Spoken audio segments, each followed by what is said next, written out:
asalaamaaleykum sama mbokk sénégalais yi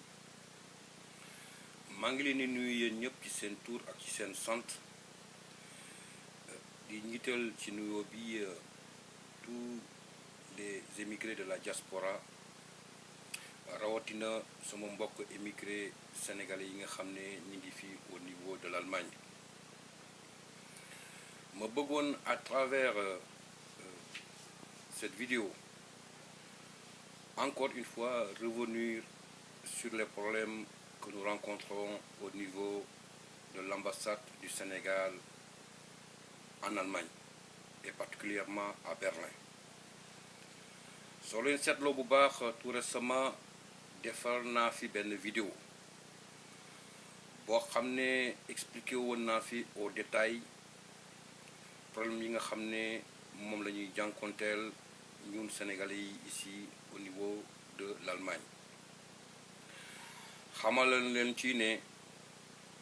sunu ambassade bi dañ ko tëj depuis 1 mois et demi.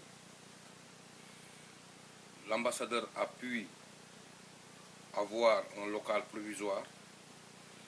boo xam ne dafa abrité 4 personnes yoo xam ne ñu ngi fay liggéey ñu ay employés ambassade bi. Les autres 15 personnes ñu bàyyi leen à la maison jusqu'au moment où je vous parle. État bi dafay seeni kër di leen jox salaire ñu tëdd avec l'argent du contribuable ñu tëdd di yaata yëmbay mu nekk situation bu doy waar parce que suñu demee ba ñun suñu wàllu bopp ñuy utiliser l'argent du contribuable ci ay anam yoo xam ne du anam yu xam ne tegu na ci yoon ñun yoon la ñu dénoncé ko yoon la ñu wax ko parce que quelque part il faut que ñu jàpp ne xaalis boobu suñu xaalis la ñoo ko moom c'est l'argent de tous les Sénégalais. Encore une fois soo leen remarqué bu baax il y a eu un remaniement ministériel où le ministre des Affaires étrangères Mankeur Ndiaye a été débarqué. Mais soo leen xoolee bu baax ce n'est qu'un changement dans la continuité parce que jusqu'au moment où je vous parle bi ma defee tout récemment sama dernière vidéo bi jusqu'à présent le problème de l'ambassade n'est pas réglé et mieux encore l'ambassadeur vit dans la léthargie parce que du benn yoon bu mu génnee ñun sénégalais yi au niveau de l'Allemagne mooy expliquer ñu situation bi au clair loolu mooy wane encore une fois que ñun ñu jiital muy le gouvernement aujourd'hui qui est sur place ay tokaar lañu c'est des incompétents ils ne sont pas à la mesure de la mission qui leur a été assignée donc nit quelque part su fekkee ne li mu mën li ñu ko dénk matuwu ko dafa war a bien sûr dem yoonam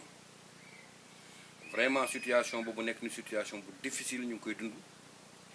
te nañu jàpp ne situation boobu ñuy dund du situation boo xam ne dafa am seulement au niveau de l'Allemagne c'est une situation qui existe au niveau de l'Italie nous en reviendrons une prochaine fois une situation qui existe au niveau de la Belgique une situation qui existe aussi en Amérique du Sud au niveau du Brésil au niveau de l'Argentine au niveau de la France avec ce que j'ai souvent l'habitude de dire ce clientélisme politique qui aujourd'hui existe dans les ambassades et dans les consulats di def naka su dul noonu avec l'argent du contribuable je suis obligé éventuellement de revenir là-dessus si on veut régler le problème du Sénégal je pense que ce qu'il faudrait c'est de mettre les hommes qu'il faut à la place qu'il faut nous ne manquons pas d'expertise pour vous citer qu'un seul exemple tey nee nañu ne wax nañ ñu ne l'ambassadeur du Sénégal en Allemagne est un diplomate de carrière mais lorsqu'on est diplomate de carrière et qu'on n'est pas en mesure de prendre les mesures qu'il faut pour régler d'une manière définitive le problème des Sénégalais qui résident en Allemagne en tant qu'ambassadeur man je me doute vraiment de cette compétence je me doute vraiment de cette du fait que ce monsieur est un diplomate de carrière.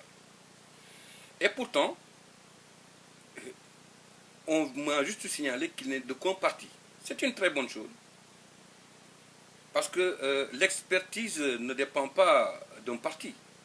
On peut être du PDS, on peut être de l'APR, on peut être en le dieu de notre parti. Mais l'essentiel, c'est d'avoir l'expertise qu'il faut pour régler le problème des Sénégalais. Et je sais que, je le dis haut et fort, au niveau de l'APR, ils ont des éléments, quelque part peut-être, qui peuvent régler le problème et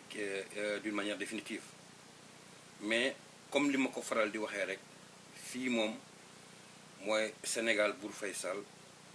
yaa ma neex yaa fi ne moo fi am. Encore une fois, il faudrait aussi ma wax ko Olof Njaay nee na mbéjum kanam borom moo koy fajal boppam. Du taxaw di wax mooy tax ñu mën a régler suñu problème. Il faut ñu jóg jëf. Ñun Sénégalais yi li ñuy def ci Sénégal nekk ci diaspora bi li ñuy def ci Sénégal umpulewul kenn. Yaakaar naa ne Sénégalais yi nekk ci diaspora bi seen loxo su demul woon tey Sénégal dina gën a metti. Parce que tey Sénégal dëkk famille boo ci dugg rek am na benn émigré bu fa nekk te émigré boobu mooy envoyé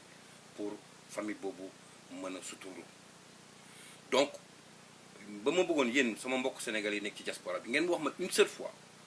ñun ñi nekk ci diaspora bi fan lañ ci gisee suñu bopp en retour amul fenn fuñ ci gisee suñu bopp ñu koy dénoncer vivement et je pense que dafa luy jot na dañoo war a jóg taxaw ci xool fan lañu war a mën a jaar pour régler ce problème d'une manière définitive. Waxoon naa ko fii dinaa ko waxaat muy le problème des retraités. Il n'y a aucune convention qui lie le Sénégal aux pays de la communauté économique européenne. Ce qui veut dire que quelque part, quand un émigré sénégalais n'a pas la nationalité de ce pays, bis bu demee ba retraité suñu biir Sénégal avec une carte de séjour, il faut chaque 6 mois mu dugg ci territoire dëkk boobu pour mën a bénéficier de sa retraite. Encore une fois, loolu mooy démontrer que nous avons affaire à un gouvernement de tocards, nous avons affaire à des incompétents, nous avons affaire à des gens qui ne pensent qu'à des intérêts crypto-personnels. Ku ko waxuloo dëgg. Du mënuma aussi def vidéo bi te relater wu le problème des asylants qui sont au niveau de l'Allemagne et particulièrement des Sénégalais.